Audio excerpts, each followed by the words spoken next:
Human sa pagsugat sa mga Cagayanon sa bagong tuig, nagbilin kini og waybay sab ka mga basura nga nagkatag karon sa may Cogon Public Market sa Cagayan de Oro City.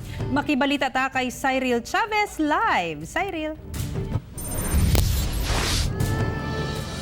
Sakto ka na, Sara, daw murag nahimong sanitary landfill kadali ang kadalanan palibot sa Cogon Market tungod sa basura. Pipila pa lang ka minuto, human ang pagsugat sa bagong tuig. Naagian sa One Mindanao Team ang Cogon Public Market.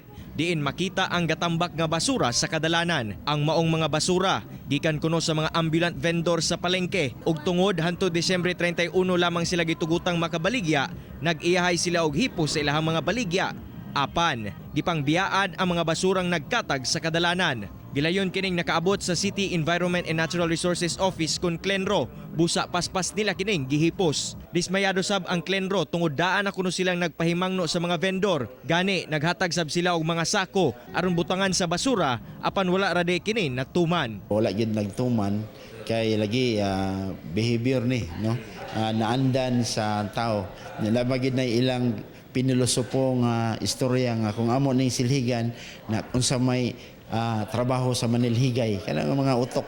Hinoon, bisan pa man niini, mikunhod matod pa ang volume sa mga basurang nakolekta sa Clenro karong panahon na kung itandi sa milabing tuig. Ito ko nagmonitor ko, hawak ko 9:30 sa merkado, hinlo na. No? Katong mga dagko nga tapok wala na, gagmay na lang kayo.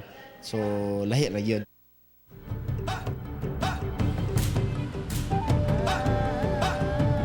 Sara, sa karon ginaila na sa Clenro ang mga vendors nga nagpasagad sa ilahang basura. Gani naghatab na sag sila og rekomendasyon ngadto sa City Economic Enterprises Division aron hingpit na ang pagabawalan ang mga vendors nga nagpasagad sa ilahang basura og nagmalapason sa balaod. Sara.